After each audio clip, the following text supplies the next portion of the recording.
Bonjour les cinéphiles du lundi.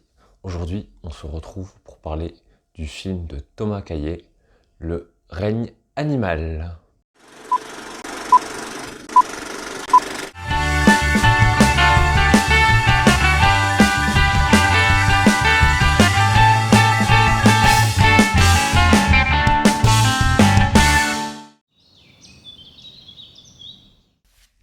Donc pour vous pitcher un peu le résumé rapidement, c'est l'histoire de François et de son fils Émile qui font face à un monde en pleine mutation. Donc cela signifie qu'en fait les humains sont en train de se modifier corporellement pour certains et à devenir de plus en plus des animaux, ce qui est assez terrible. Et donc la mère d'Émile et donc la femme de François sont atteints, elle est atteinte elle par ce changement corporel. Et donc les deux vont décider de déménager pour essayer justement peut-être de trouver des solutions à ça. Voilà pour le petit speech.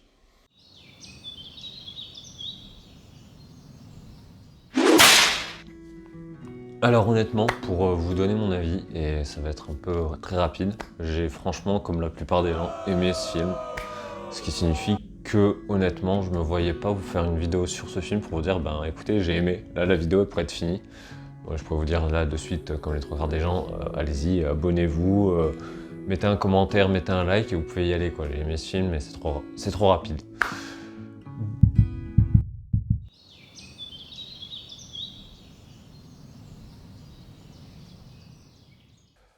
Donc déjà, pourquoi est-ce que je vais pas vous en parler en profondeur? Parce que ben, comme tout le monde j'ai aimé, en plus le sujet que traite ce film, ben, j'y suis sensible, donc il n'y a pas grand intérêt.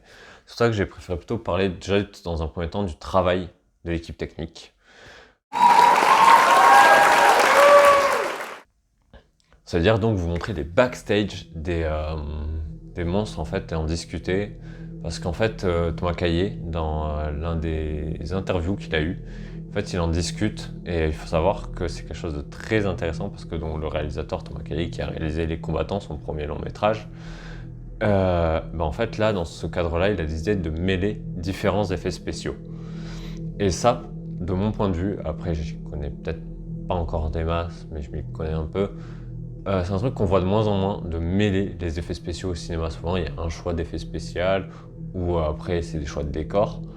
Mais là, pour le coup, et en plus, voilà, c'est vraiment, il a choisi de mêler tous ces effets spéciaux. Et là, moi, je dis big up à lui parce que faut savoir que sur chaque scène, il spécifie qu'il n'y a jamais le même pourcentage d'effets spéciaux. Il y a lors d'un échange avec un public, on le voit parler. Et je trouve que c'est un joli tour de force et que c'est quelque chose dans lequel on pourrait prendre exemple, surtout qu'il le dit lui-même. Dans le cinéma, et surtout en France, on a des personnes qui, qualitativement, pour les effets spéciaux, sont des experts. C'est-à-dire que vraiment, il y a des gens, comme il le dit, qui travaillent sur Marvel, qui travaillent sur des grosses productions d'effets spéciaux. Et ça, on l'a en France, on a ce savoir-faire. Et c'est un truc génial. Il faut savoir que, outre l'aspect post-production des effets spéciaux, où je voulais vous mettre des images en même temps que je parle, de justement de ce qu'on a pu voir en fait par un reportage de Brut qui suivait des personnes des effets spéciaux sur le tournage et surtout en post-production du tournage. Je vais aussi vous parler de l'aspect que avant, c'est-à-dire en pré-production, Thomas Caillet il a choisi de travailler avec Frédéric Peters avant le tournage, qui lui est en fait un artiste suisse qui a fait tous les concept art 2 ans avant le tournage. 2 ans avant le tournage, ils ont constitué un bestiaire tous les deux qui permettait justement d'avoir une base pour les caractères finaux. Et ça, c'est vraiment quelque chose qui a un grand choix et qui est très pratique. Bon, ça, c'est surtout pour les aspects effets spéciaux, comment dire ça, au niveau des prothèses, au niveau de vraiment l'aspect visuel. Il faut savoir qu'en plus de ça, lors d'une interview, c'est plus un échange qu'il a eu en cinéma, il a aussi parlé de l'aspect de vouloir partir de l'humain avant de rentrer dans l'effet spécial. C'est-à-dire qu'à un moment donné, il le dit, et je pense que la vidéo parlera mieux que moi, et je vous la mettrai juste après ce que j'ai dit ça, mais il vous dit, je pars de l'humain pour faire mon effet spécial. C'est-à-dire que tout ce qui est possible humainement parlant, on le commence avant de mettre des câbles, avant de mettre des prothèses, avant de mettre un truc VFX. Et ça, c'est, je trouve, quelque chose de très fort. Bon, allez, je pense que je vais en rester là et je vais vous laisser juste avec la petite partie de la vidéo où il en parle. Qui ont des capacités avec leur corps qui sont aussi particulières, donc on a essayé de partir de ça, toujours partir de ce qui était possible à faire avec des acteurs, avec un corps humain, etc. Quand on n'y arrive plus, on utilise des prothèses, du maquillage, donc ça il y en a beaucoup dans le film, et c'est un truc qui est super parce que ça permet quand même d'être, enfin c'est vivant au contact du corps de l'acteur, donc c'est toujours intéressant. Quand on n'y arrive plus, on a des effets plateaux, donc on les aide avec des câbles, on essaie de...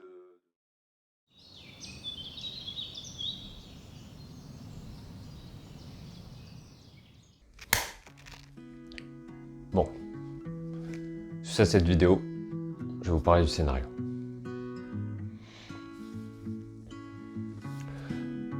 Concernant donc l'histoire de ce scénario, alors tout d'abord, il faut savoir que l'idée, elle provient de Pauline Munier, dont elle a passé son concours à la FEMIS, qui est une bonne école au niveau cinéma, et Thomas Munier, qui lui avait juste rappelé en tant que tel pour faire le jury. En fait, il est tombé sur ce scénario, et en fait, il est allé voir Pauline Munier, il lui a dit, bah écoute, moi ça m'intéresserait de réaliser un long métrage à partir de ton court métrage. C'est toi, à partir de ton court métrage, ton scénario, qui devait être 6 pages peut-être de scénario, je sais pas du tout. Et elle est partie donc, et les deux ont commencé à coécrire le scénario. Il faut savoir que donc le scénario, il a été écrit pendant la crise Covid. Et ouais, lui, il ne nous quitte jamais. Donc, vu qu'un film, ben, ça met du temps à être produit et qu'elle, elle est quand même partie en sortie d'école de Fémis à écrire avec un assez bon réalisateur quand même, et ben, il y a une méthode de ce réalisateur que franchement je trouve qui est intéressante à retenir. C'est que, alors que le scénario il est pas écrit quasiment, de ce qu'il dit dans les interviews, il est quasiment pas écrit, Thomas Caillet choisit, lui comme ça en fait, dans ses films, de partir en repérage. Là, dans son cadre-là, il est parti dans les Landes de Gascogne, là où allaient avoir lieu les futurs tournages, alors que le scénario n'est pas écrit. Ce qui est pour en soi peut-être une méthode peut-être pas très conventionnelle, mais du moins c'est très intéressant. Et je souhaitais, en même temps que c'est retrouvable partout, la partager aussi avec vous de ce que j'avais lu.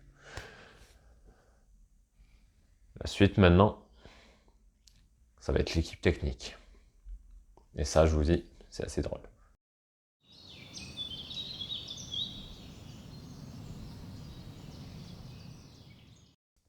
Bien, maintenant qu'on a à peu près un peu le début du bon cocktail, on va continuer avec justement le choix de ce qui va entourer Thomas Caillet lors de son tournage sur site, c'est-à-dire en pré-production mais aussi en post-production.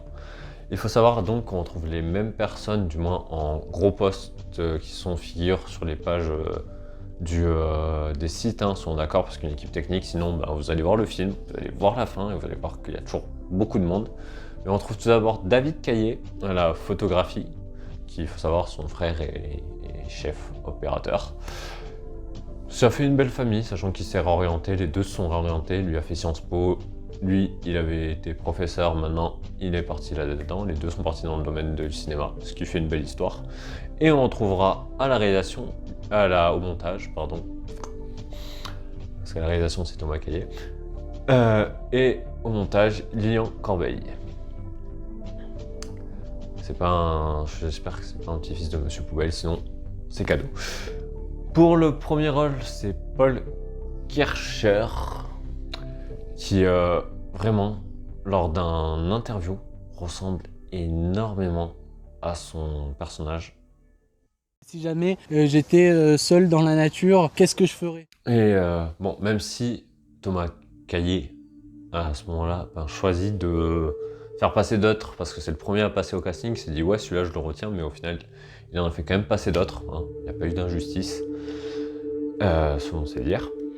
Ensuite, pour le rôle du père, on retrouve Romain Duris, où franchement, je pense que c'est même pas la peine de vous le présenter, tellement c'est un personnage, pour moi c'est un acteur que je trouve très bien, que je trouve qui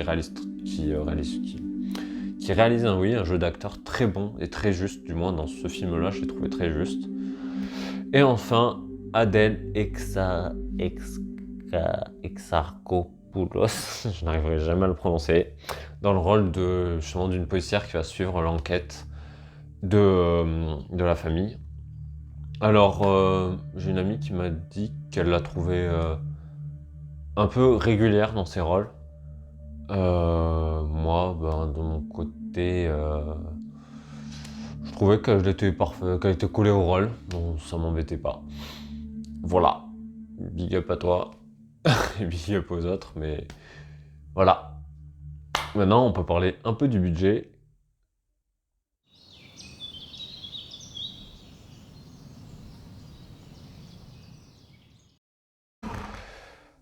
Bon, maintenant, parlons fric.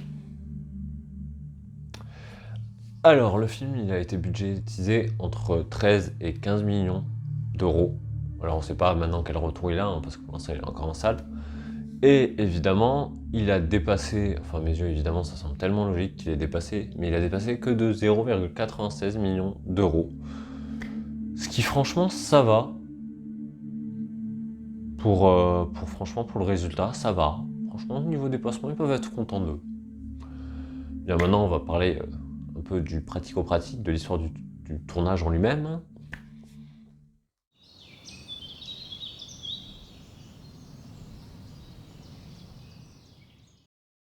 Donc, le film, il a été prévu pour durer 57 jours de tournage, mais suite à des incendies qu'il y a eu justement cet été, tu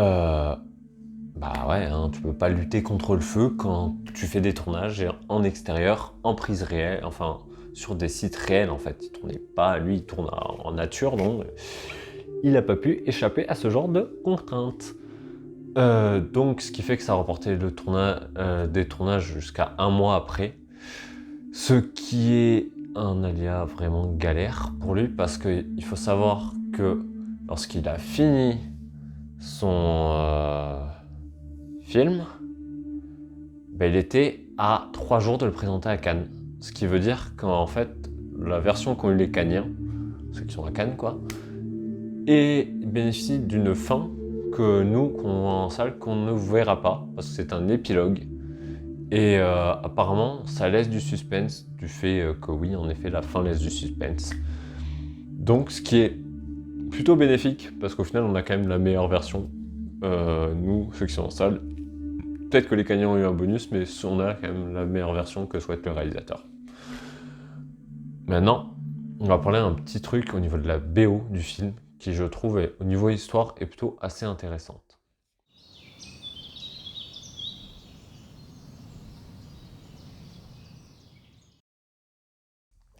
Donc, pour la musique du film, on la doit à Andrea Laszlo de Simone, faut savoir que pour le petite anecdote qu'il a dit lors d'un échange avec un public, l'histoire c'est qu'en fait il écoutait 2 musiques en fait avant d'écrire, souvent en boucle, alors que il y a après tous les mêmes réflexes chez les gens qui écrivent.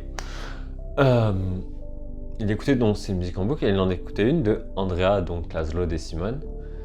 Et il écoutait en boucle. Et en fait, c'était l'histoire apparemment dans la musique d'un enfant et d'un père.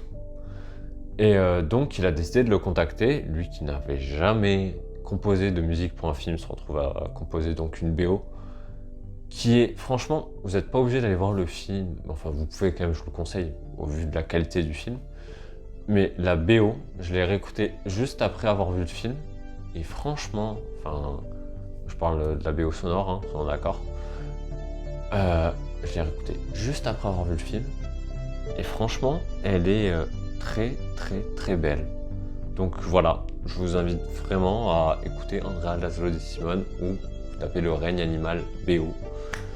Et franchement, c'est de l'éclate. Franchement, ces morceaux sont hyper bien composés.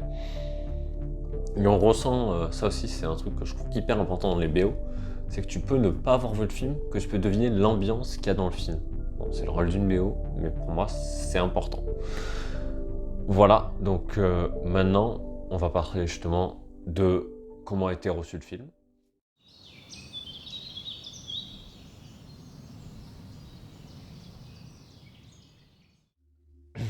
Vous vous en doutez, le film a été extrêmement bien reçu par la critique et par les spectateurs, hein.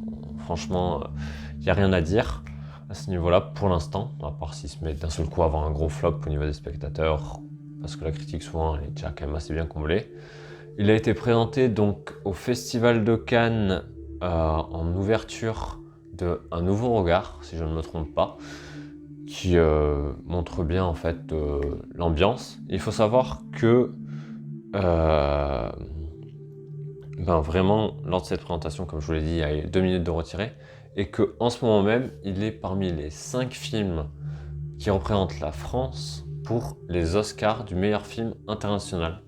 Et c'est pour ça qu'en fait, je souhaitais quand même rajouter ce type de vidéo en plus pour mettre peut-être un petit, pour vous inviter à aller voir le film et peut-être en fait vous pousser à mettre un petit soutien en fait, parce que moi pour moi c'est le genre de film du cinéma français que je souhaiterais soutenir. Quand je peux aller au cinéma voir des films d'aussi bonne qualité, voilà, je suis satisfait et c'est un de la régalade. Alors ça plaît pas à tout le monde, il y a une pote, à moi ça lui a pas plu du tout, elle a été un peu choquée émotionnellement parce que c'est du genre fantastique, pourtant comme encore une fois Thomas Caillet le dit, il a vraiment tenté quand même de mixer un peu les genres. Et ça aussi c'est une force dans un film. Voilà, c'est tout pour moi. J'espère vraiment que la vidéo vous aura plu. Et moi je vous dis à la prochaine pour un film. Et aussi une chose, c'est que sur cette chaîne bientôt, je suis en train de préparer un bon projet et ça va y aller.